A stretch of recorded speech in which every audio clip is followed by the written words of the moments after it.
Hello everyone, welcome to allrounder siblings.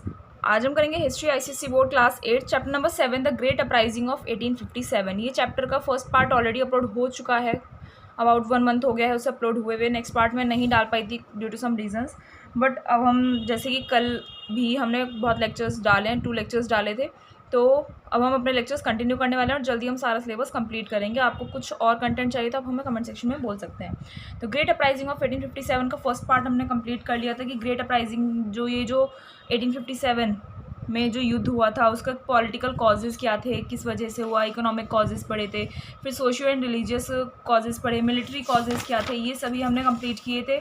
ठीक है, और ये रिवॉल्ट फैला कैसे, ये सभी पॉइंट्स हमने फर्स्ट पार्ट में कंप्लीट कर लिए थे टिल हियर। ओके, तो फर्स्ट पार्ट ज़रूर देखिएगा, तभी आपको सेकंड पार्ट समझ में आएगा। आज हम ये चैप्टर कंटिन्यू करने वाले हैं और ये चैप्टर आपका आज फिनिश हो जाएगा। नेक्स्ट लेक्चर में हम करेंगे इस चैप्टर की एक्सरसाइजेज एंड क्वेश्चन आंसर्स। तो चलिए चैप्टर अपना कंटिन्यू करते हैं। आज हमें पढ़ना है causes of failure of the revolt. ये जो रिवॉल्ट ऑफ 1857 हुआ था, ये फेल हो गया था। तो किन किन कारणों की वजह से, किन कॉजेज़ की वजह से, किन रीजंस की वजह से ये फेल हुआ, हमें आज ये पढ़ना है इस टॉपिक में। तो ये कुछ पॉइंट्स दिए हुए हम ये पढ़ेंगे। क्या है पहला रीज़न? दो इट वॉज वाइड स्प्रेड। अब ये जो आपका रिवॉल्ट था ये वाइड स्प्रेड था, यानी कि सारे में बहुत अच्छे से फैल गया था। But it fail to involve a large section of the population. But इसमें ना सारे में तो फैल गया, लेकिन इसमें भारी संख्या में लोग नहीं आ पाए थे। ठीक है, इंक्लूड नहीं हुए थे, इसमें फेल हो गया था ये यहाँ पर।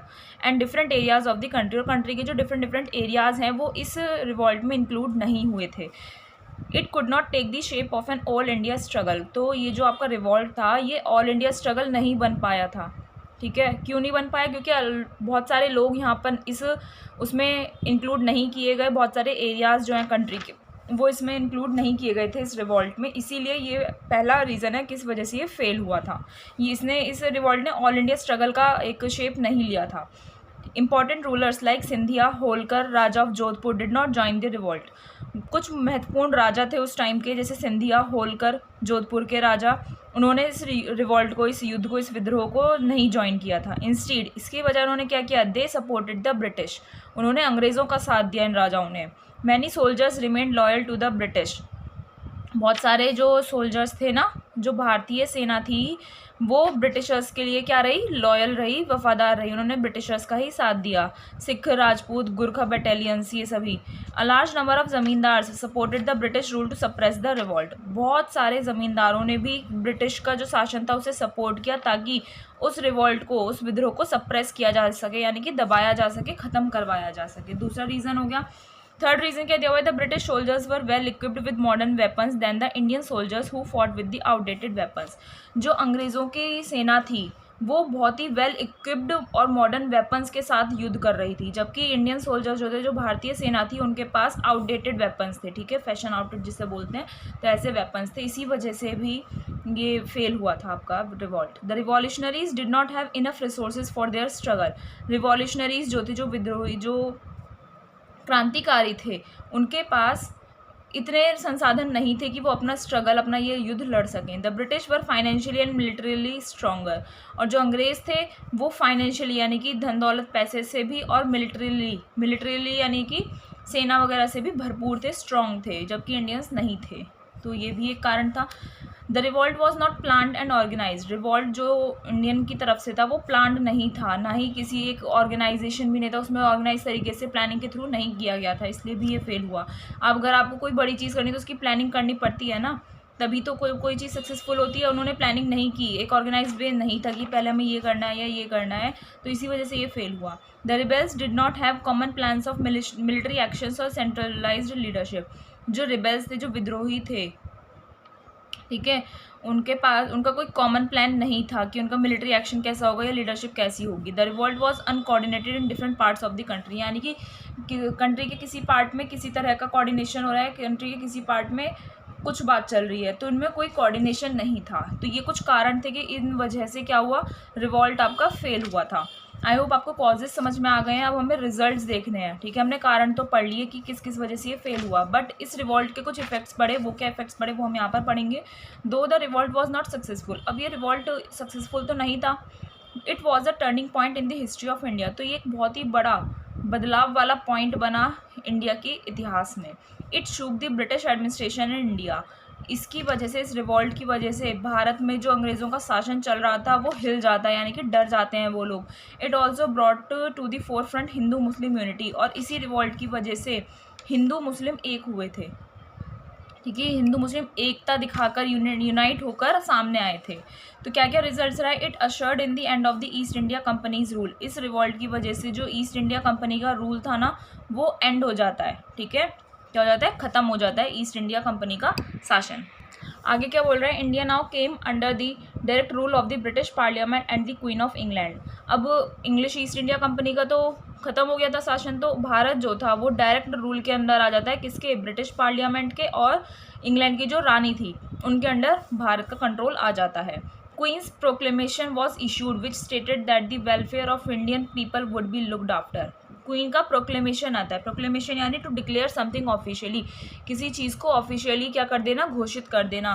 तो रानी की क्या, क्वीन ऑफ इंग्लैंड जो थी उसका प्रोक्लेमेशन आया, उसने घोषित किया कि वेलफेयर ऑफ इंडियन पीपल, जो भारतीय लोग हैं उनकी सुख समृद्धि का ध्यान रखा जाएगा। द क्वींस प्रोक्लेमेशन ऑफ 1858, रानी ने जो प्रोक्लेमेशन दिया था, जो डिक्लेरेशन दिया था वो 1858 में दिया था। उसमें ये और क्या बताया गया? It stated that a secretary of state for India would be appointed. India के लिए सेक्रेटरी ऑफ स्टेट भी अपॉइंट किया जाएगा। वो क्या करेगा secretary of state? He would be responsible to the British parliament. उसकी जिम्मेदारी होगी कि वो ब्रिटिश पार्लियामेंट को क्या करे? जवाब दे। He would be advised and aided by a body called the Indian council. और ये जो सेक्रेटरी ऑफ स्टेट है उसको एडवाइस करने के लिए और उसकी हेल्प करने के लिए एक बॉडी बनाई जाएगी। बॉडी मतलब ऐसे नहीं जो ह्यूमन बॉडी होती है, बॉडी यानी कि एक ग्रुप बनाया जाएगा, और उस ग्रुप को बोला गया था इंडियन काउंसिल, ठीक है। ये क्वीन के प्रोक्लेमेशन में लिखा हुआ था। The governor general would hence be called viceroy. और जो गवर्नर जनरल था उसे वाइसराय बोला जाने लगा। तो यानी कि वाइसराय बोलो या गवर्नर जनरल बोलो, एक ही बात है। He would report to the secretary of state for India in England. क्या वो जो सेक्रेटरी ऑफ स्टेट की जो रिपोर्ट है इंडिया के लिए वो इंग्लैंड तक पहुंचाएगा। कौन? वाइसराय, ठीक है। जो आपका सेक्रेटरी ऑफ स्टेट है वो इंडिया के लिए काम करेगा, ब्रिटिश पार्लियामेंट के लिए वो क्या होगा? रिस्पॉन्सिबल होगा। और उसके जो भी रिपोर्ट है, उसका काम करने का जो भी तरीका, उसके बारे में जो वाइसराय है वो इंग्लैंड में बताएगा। The British started following the policy of divide and rule to minimise the threat of any future rebellion. Britishers जो थे, जो अंग्रेज थे, उन्होंने क्या किया? उन्होंने एक पॉलिसी फॉलो करनी शुरू कर दी। कौन सी? बांटो और शासन करो, डिवाइड एंड रूल। क्यों? ताकि कोई फ्यूचर में जो भारतीय हैं फ्यूचर में कोई रिबेलियन ना कर दें, कोई विद्रोह ना कर दें, उसके खतरे को कम करने के लिए उन्होंने इस पॉलिसी का क्या किया था? फॉलो करना स्टार्ट कर दिया था। Doctrine of lapse was abolish. जो डॉक्ट्राइन ऑफ लैप्स था वो अबॉलिश हो गया, खत्म हो गया। डॉक्ट्राइन ऑफ लैप्स मैं आपको पढ़ा चुकी हूँ, तो आप लोग बताएंगे मुझे कमेंट सेक्शन में क्या होता है डॉक्ट्राइन ऑफ लैप्स, और जो बताएगा उसके कमेंट को हम पिन करेंगे, जिसका आंसर सबसे पहले आएगा। The number of British soldiers in the army was increased and artillery was henceforth placed under British soldiers. जो ब्रिटिश सोल्जर्स थे आर्मी में उनकी संख्या बढ़ा दी गई, ठीक है, यानी कि अंग्रेज़ों की सेना बढ़ गई। And artillery was henceforth placed under British soldiers. और आर्टिलरी होता है बड़ी बड़ी जो गन थी वो ब्रिटिश सोल्जर्स के अंडर दी गई। ब्रिटिश सोल्जर्स को आर्टिलरी दी गई, यानी कि लार्ज गन्स दी गई। The British government promised not to interfere in the social and religious lives of Indians. और जो अंग्रेज़ों की सरकार थी उन्होंने ये वादा किया कि जो भारतीयों का धार्मिक और सामाजिक जीवन है उसमें कोई भी वो इंटरफेरेंस नहीं करेंगे, यानी कि कुछ भी बाधा वो लोग नहीं डालेंगे। किसने वादा किया था? ये अंग्रेज़ों की सरकार ने। तो आप देख रहे हैं ना कितने चेंजेस आए। अब ये तो सारे इफ़ेक्ट्स आप पढ़ लिए हमने, क्या क्या रिजल्ट देखने को हमें मिले किसके? इस रिवॉल्ट के। नेचर ऑफ द रिवॉल्ट, अब हम इसकी बात करते कि कैसा था revolt. Historians have held divergent views about the nature of the outbreak of 1857। अब ये जो भी आउटब्रेक हुए, जितने भी युद्ध हुए, लड़ाइयाँ लड़ी गई या कुछ भी चीज़ हुई है इतिहास में, हिस्ट्री में जो हुई है, उनके बारे में किसी ने देखा तो है नहीं, सब अनुमान लगाया जाता है किसी भी चीज़ों से पढ़कर या फिर जो भी चीज़ें होती हैं खोज करके या फिर एक्सकेवेशंस वगैरह करके। तो हिस्टोरियंस ने अलग अलग व्यूज़ दिए हैं। डाइवर्जेंट यानी कि डिफरेंट व्यूज़ दिए हैं। किस चीज़ के रिगार्डिंग डिफरेंट व्यूज़ दिए हैं? कि 1857 में जो आउटब्रेक हुआ था, यानी कि जो 1857 का रिवॉल्ट हुआ था, जो विद्रोह हुआ था, उसका नेचर कैसा था। तो ब्रिटिश हिस्टोरियंस, जो अंग्रेज़ों के हिस्टोरियंस थे, इतिहासकार थे, अंग्रेज़ी इतिहासकार जो थे, they have painted it as a mutiny confined to the army. इन्होंने बताया कि एक म्यूटिनी थी, म्यूटिनी यानी कि एक ग्रुप था सोल्जर्स का जो आर्मी तक सीमित था, which did not command the support of the people at large. और ये जो म्यूटिनी थी वो लोगों को की जो सपोर्ट थी उसे कमांड नहीं कर पाई थी, उस पर अपना कंट्रोल नहीं जमा पाई थी। ठीक है, ये तो बताया ब्रिटिश हिस्टोरियंस ने। तो क्या बोला कि एक म्यूटिनी थी। Others described it as a religious war against the Christians और a racial struggle for supremacy between the black and the white. कुछ अलग हिस्टोरियंस थे, उन्होंने ये बताया कि जो रिवॉल्ट ऑफ 1857 था एक धर्म से रिलेटेड वॉर था। किसके अगेंस्ट? क्रिश्चियंस के अगेंस्ट था। हमने कॉजेज़ में पढ़ा था ना, सोशल रिलीजियस कॉजेज़ में क्रिश्चियनिटी फैलाई गई, और या फिर इसे एक रेशियल स्ट्रगल भी बोला गया। रेशियल स्ट्रगल यानी कि जाति के नाम पर जो भेदभाव किया जाता है ना, ब्लैक एंड वाइट, काले और गोरों के बीच में, तो उसकी वजह से ये युद्ध हुआ था, तो ये भी बोला गया। स्टिल अदर्स डिस्क्राइब्ड इट, और भी लोग थे, उन्होंने क्या बोला? Struggle between oriental and occidental civilisation and culture. ये बोला कि एक युद्ध था oriental and occidental civilisation and culture के बीच में। ओरिएंटल और ऑक्सीडेंटल क्या होता है? ओरिएंटल देखिए यहाँ पर लिख रहा है from eastern part of the world, and occidental होता है from western part of the world. यानी कि इनके बीच का युद्ध था, जो लोग ईस्टर्न पार्ट से आए थे और जो लोग वेस्टर्न पार्ट से आए थे, सिविलाइजेशन और कल्चर के लिए था ये। A few described it the result of Hindu Muslim conspiracy to overthrow the British rule. क्या? और कुछ लोगों ने, और जो अलग हिस्टोरियंस थे, उन्होंने ये भी बोला कि ये जो आपका रिवॉल्ट था ये हिंदू मुस्लिम कॉन्स्पिरेसी के लिए था, ताकि अंग्रेज़ों के शासन को ओवरथ्रो किया जा सके, क्या किया जा सके? हटाया जा सके। Some Indian nationalist have called it a well planned national struggle and as the first war of Indian independence. कुछ जो भारतीय नेशनलिस्ट थे, भारतीय लोग थे, उन्होंने इसे एक वेल प्लान यानी कि अच्छे से प्लानिंग के साथ किया हुआ एक नेशनल स्ट्रगल बोला, और इसे first war of Indian independence बोला गया। ठीक है, ये था आपका नेचर रिवॉल्ट का। ये चैप्टर तो आपका यहाँ पर कंप्लीट हो गया है। देखिए, अब ये पूरे चैप्टर के कुछ मेन पॉइंट्स दिए हुए और यहाँ पर चैप्टर एट अ ग्लांस दिया हुआ है पूरा मेन तो हम ये पढ़ लेते हैं जल्दी से। Discontentment against the British rule led to many revolts before 1857। 1857 से पहले भी बहुत सारे क्या हुए थे? रिवॉल्ट हुए थे।